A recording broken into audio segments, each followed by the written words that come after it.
What's up, y'all? It is December 31st, 2019. Final video of the year. Final video of the year. That's crazy. Man. But you guys, what I want to talk about today is the weird love affair between Jerry Jones and Jason Garrett. You guys, I've never seen this much love for a failed head coach since what? Like the only coach that I would say that has gotten more love than Jason Garrett was Marvin Lewis for the Cincinnati Bengals. That's the only one. You guys, it's weird how like this guy has been here for 10 years. Well, 9 years as a full-time head coach, and he's not even sniffed the NFC Championship game. Has 4 8-8 seasons and only has 2 playoff wins. That is unbelievable. That is absolutely unbelievable. I'm like, what? Like, the love affair between these two is just is weird. And I don't understand what you know what? I understand that, Jerry Jones doesn't want to fire him. He's just like, hey, just finish out your last couple days on your contract and then, just go look for somewhere else. But, the thing is, what's the point of, you guys, I'm going to say this, and I'm going to say this right now. It's never good to lose, ever. It's never good to lose. I don't care if you're losing on purpose for a draft pick, tanking. I don't care if it's for I don't care. It's never a good thing to lose, ever. But I will say this, though. Maybe Jason Garrett not going to the playoffs was a blessing in disguise, because if he were to squeak into the playoffs and win this NFC least, this division is horrible. If he would have snuck in, we would still be stuck with Jason Garrett for another year, for another season. I guarantee you, it's a blessing in disguise that we lost and we're not going to the playoffs. It's a blessing. Because look at this, you guys. Look at it. Look at it. We would have kept Jason Garrett for another year. Even if he were to get into the playoffs and get destroyed by the Seattle Seahawks, he would still be here for another season because we finished off strong and we made it to the playoffs and yada. See?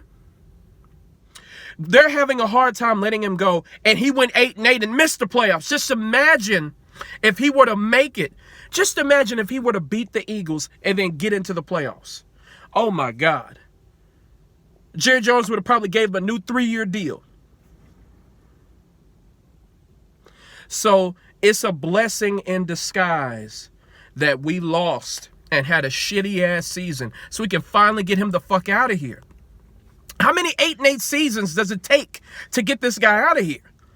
How many halftime adjustments that he didn't make has to get him out of here? How many times has he done that? How many times does he have to do that to get the fuck out of here? Like, come on. You guys, look at these, the Philadelphia Eagles.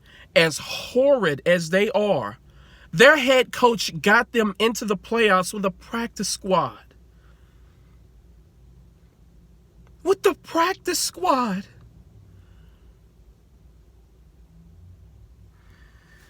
Oh, my God. Let's look at some of these teams in the playoffs. Let's look at the Tennessee Titans. Mike Vrabel got that team into the playoffs. And they're led by Ryan Tannehill. Now, I know Ryan Tannehill has led a spark for that team, but he's still Ryan Tannehill. And and Mike Vrabel has got that team into the playoffs. Let's look at the NFC is pretty stacked. Like, other than the Eagles, what other team would I say? Yeah, the NFC is stacked. But if you look at the AFC side, there are teams have a dearth of talent, and their head coaches are still getting them into the playoffs. How does it make sense? Look at the Bills. The Bills have less talent than the Cowboys, and McDermott got them into the playoffs. And a lot of people were saying, well, maybe your talent is just not that talented. No, bruh. You got to be kidding me. Look at the offensive side of the ball alone. You mean to tell me that Ezekiel Elliott isn't a top back in the league? You mean to tell me that Amari Cooper and Michael Gallup, both who went over 1,000 yards this season, they're not top 20, top 15 in the league wide receivers? You mean to tell me that Dak Prescott is not a top quarterback in this league? 4,900 yards, 30 touchdowns, and 11 interceptions. You mean to tell me he's not a top QB in the league? You mean to tell me that the offensive line is not top in the league? You mean to tell me that? Let's go to the defensive side of the ball. Robert Quinn is not talented. Jalen Smith is not talented. Sean Lee is not talented. Byron Jones is not talented. D-Law, even though he heavily underperformed, he has some talent. Are you really trying to tell me that our talent isn't that talented? Come on, son. Come on. That is baloney. We are loaded. We are absolutely loaded, and we went 8-8. That doesn't make sense. How? That is literally fucking impossible.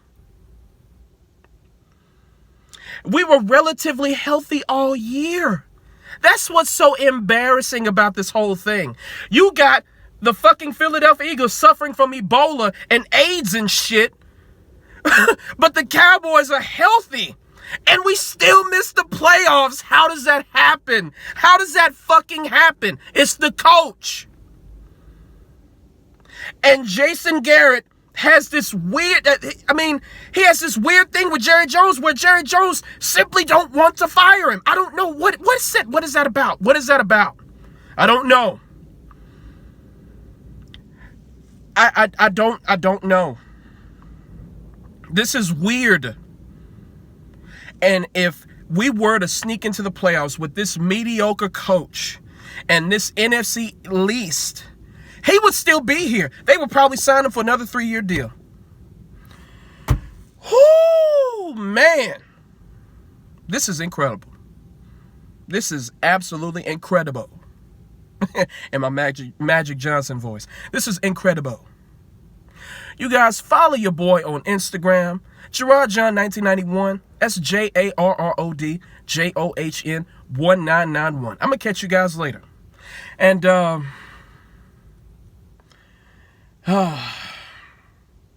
Cowboys fans, are y'all gonna suffer in silence too?